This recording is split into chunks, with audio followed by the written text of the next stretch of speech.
So kita boleh tengok hal laju. Kita boleh tengok hal laju, maksudnya velocity pada masa yang tertentu. Kamu tengok sini, kalau kita ada velocity, tarik, ni masa dia. Kalau kita ada velocity, kita tarik dekat graf, turun bawah, berapa baris, masa dia. Okay, so maksudnya kita boleh dapat hal laju, kita juga boleh dapat masa. Okay, kita boleh dapat hal laju dan juga kita boleh dapat masa. Minta maaf, okay.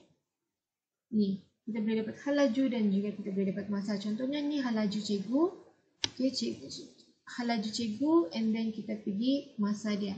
Hal laju kedua, kita pergi masa dia.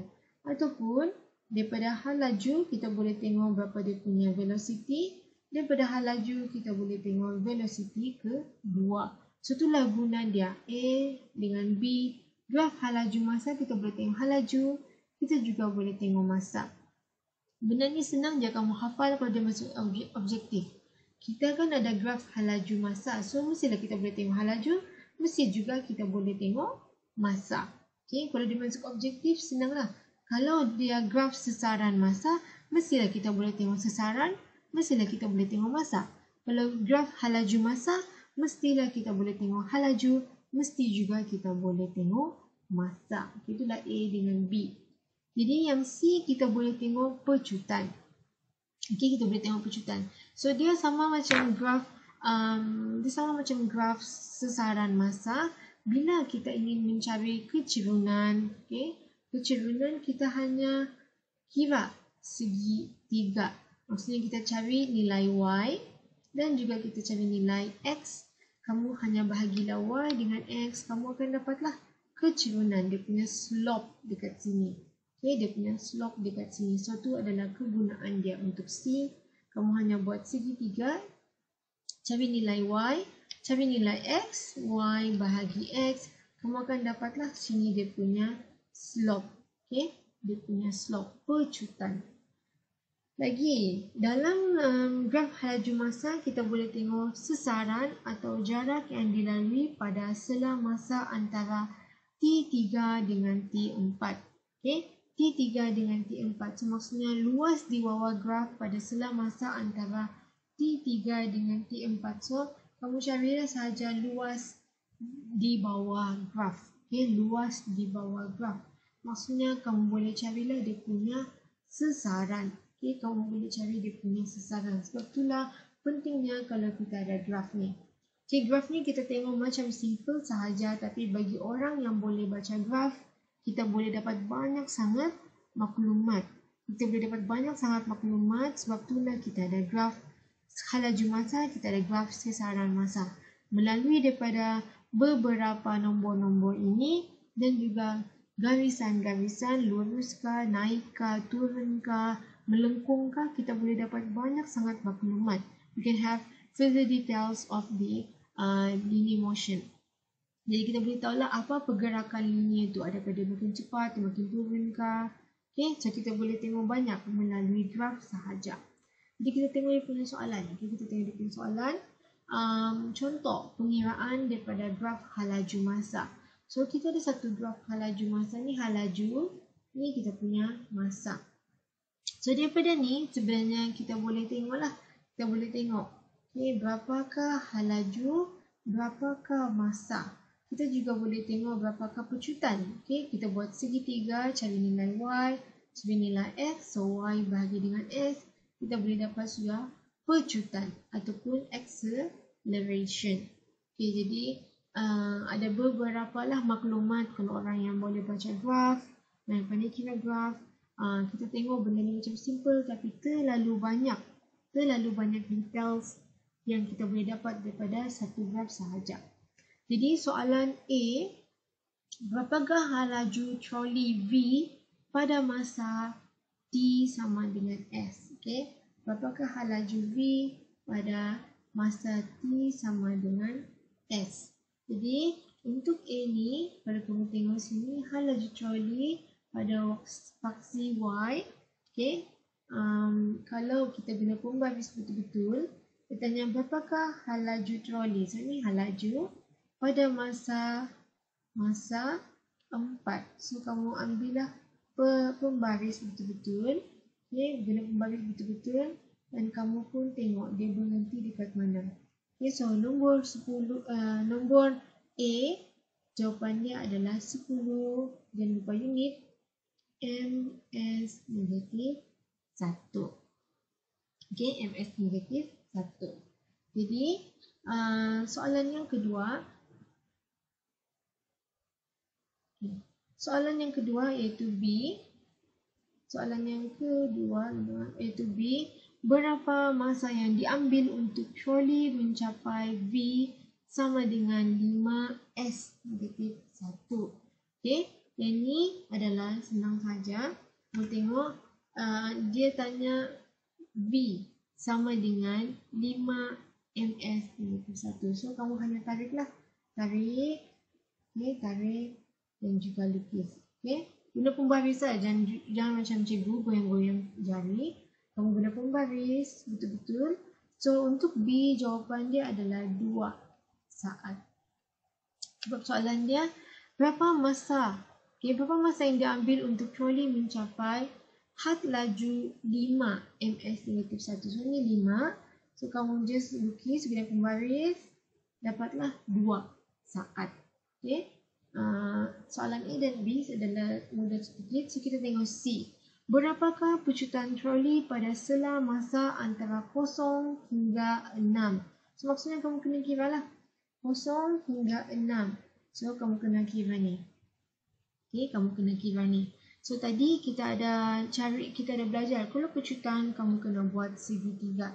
Kamu kena cari nilai Y, kamu kena cari nilai X. Y bahagi dengan X. Kamu dapatlah dia punya pecutan ataupun acceleration untuk soalan C. Okay. So, tadi kita ada nilai Y dan juga kita ada nilai X. Okay, kamu kena carilah nilai Y dan juga nilai X. So, kalau kamu tengok sini, kita ada 0 hingga 6 kan. So, kita ada segitiga. So, nilai X adalah sini 15.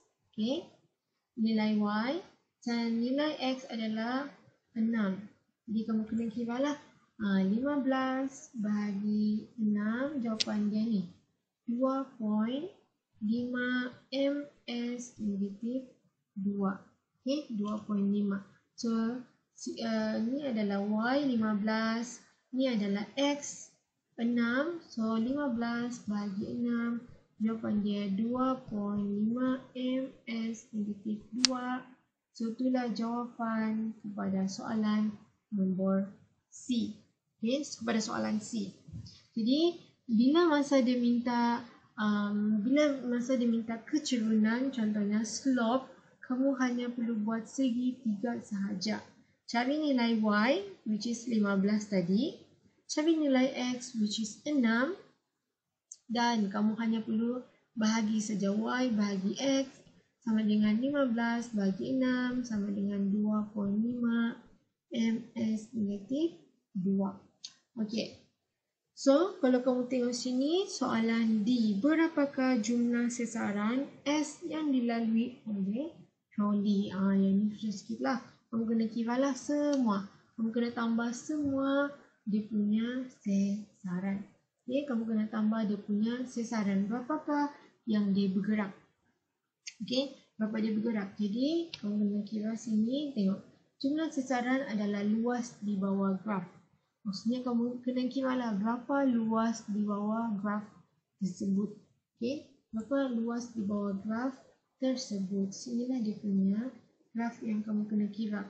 So, kamu kena tahu lah formula segitiga dan juga formula luas bahagi rectangle. Okay, so kamu kena tahu lah formula luas bagi segitiga dan juga formula luas bagi rectangle. Okay, so jawapan dia adalah 135 meter. Okay, 135 meter. Jadi kalau kamu masih ingat lagi luas, sebenarnya kalau segi empat adalah Y, guna Y lah, Y darab dengan X. Okay, itu saja formula dia. Y sini darab dengan X sini. Inilah dia punya formula untuk luas. Okay, formula untuk luas. Contohlah kalau cikgu ambil sini, segi 4 sini 2, sini 4. Contoh. So, untuk dapatkan luas segi 4 ni adalah 4 darab 2, 8. Okay. Kalau untuk dapatkan segi 3, sebenarnya senang. Segi 3, kamu satu formula untuk segi 4 kan? Segi 3 adalah macam ni. Okay, separuh. Separuh sahaja. So, bila kamu keluarkan, okay, bila kamu keluarkan, ni segi 3, segi 4, kalau kamu keluarkan separuh, kamu akan dapatlah segi 3. Okay, separuh. Sebab itulah formula dia separuh darab, sini kamu punya Y, darab dengan sini kamu punya X. Okay. Kita tengok sekali lagi, ini adalah formula untuk segi 4, ini adalah Y, ini adalah X. Okay, ini adalah formula untuk segi 4. Tapi kalau kamu ada mau ambil formula untuk segi 3, kamu ambil separuh sahaja. Okay, kamu potong separuh. So, formula dia adalah separuh darab Y darab X. Okay, so itulah dia punya formula. So, dapatlah 1/2 separuh darab dengan 6 darab dengan 15. Tambah dengan 6 darab dengan 15. Which is, sini untuk segi 3 punya formula. Sini adalah segi 4 punya formula. Okey, so kita tengok pula yang E. Okey, kita tengok yang E. Berapakah halaju purata bagi troli? Berapakah halaju purata bagi troli? So, kamu kena hafal lah formula halaju. Kamu kena ambil semua jumlah sasaran. Bahagi dengan jumlah masa yang diambil. So, jumlah masa yang diambil, kamu tengok sini kosong. Dia bergerak sampai 12. So, maksudnya jumlah masa adalah 12. So, ni kamu kena kira lah berapa dia bergerak. Okay, berapa dia bergerak. So, berapa dia bergerak adalah sepanjang 135 meter dia bergerak.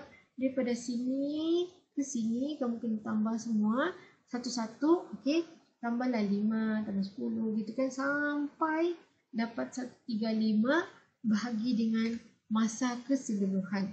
Okay, so masa keseluruhan macam cikgu cakap tadi, sini kosong, dia bergerak sampai 12. Okay, sampai 12 saat. So, bahagi dengan 12 saat sahaja. Dapatlah 11.25 ms negatif 1. Okay, so itu adalah jumlah purata. Halaju purata. Kamu kena cari jumlah sasaran, maksudnya berapa jarak yang dia lalu. Okay, berapa distance yang dia lalu dari sini. Dan juga bahagi dengan jumlah masa. Jumlah masa ni senanglah kamu tengok berapa yang terakhir. Okay. Jadi itu adalah cara untuk kamu selesaikan. Ini adalah slide yang terakhir. Jadi itu adalah cara kamu selesaikan graf halaju masa. Jadi ini adalah beberapa graf halaju masa dan juga beberapa penerangan. So, macam graf sasaran masa, graf halaju masa juga ada 6 jenis graf. Jadi, kamu kena hafal lah. Kadang-kadang mereka akan tanya dalam soalan objektif. So, benda ni kamu kena hafal. So, kalau kita ada graf halaju masa yang macam ni, okay, tidak ada apa-apa. Tidak ada apa-apa. Hanya kita cuma ada paksi halaju, paksi masa. So, tidak ada apa-apa, objek ni tidak bergerak. Halaju kosong, pecutan pun kosong. Dia punya velocity 0, acceleration pun 0. Objek tidak bergerak. So, maksudnya dia static. Dia pegun. Okay, dia static. It does not move. So, dia punya velocity is 0. Dia punya acceleration is 0. Jadi, kalau kita tengok sini, halaju adalah seragam. Okay, halaju adalah seragam. Maksudnya objek ni dia tidak bergerak juga. Dia punya pecutan adalah kosong. Maksudnya kalau dia bergerak pun dia sama dan mendatar. Okay, so kalau yang ni kita tengok halaju adalah bertambah. Okay, bertambah. Senanglah kamu hafal. So, dia makin menaik. Okay, dia makin menaik. So, maksudnya pecutan seragam. Halaju bertambah. So, maksudnya benda ni ataupun objek ni dia bergerak semakin laju. Okay, so yang ni adalah tidak seragam. Setiap kali kamu jumpa graf yang lengkung-lengkung macam ni, okay, lengkung-lengkung macam ni kah, lengkung-lengkung macam ni kah. Bila mereka lengkung, maksudnya kamu tahu benda tu tidak seragam. Okey, dia mesti tidak seragam setiap kali melengkung-lengkung macam tu. So, bila dia naik, kamu tahulah dia bertambah. Bila dia turun, kamu tahulah dia berkurang tapi tidak seragam. Okey, maksudnya yang ni dia naik tapi tidak seragam, dia turun tidak seragam. Setiap kali kamu tengok graf yang macam tu, graf yang macam ni, dia akan confirm tidak seragam. Dan yang kasih beza adalah adakah dia ke atas. So, kalau dia ke atas, maksudnya dia bertambah tapi tidak seragam. Adakah dia ke bawah, maksudnya dia berkurang tetapi tidak seragam. Okay, so itu adalah beberapa graf yang kamu kena hafal. Mungkin boleh masuk dalam soalan objektif. Okay, jadi seperti biasa kalau kamu ada apa-apa soalan, kamu boleh tanya cikgu dan selepas ni cikgu akan bagi latihan.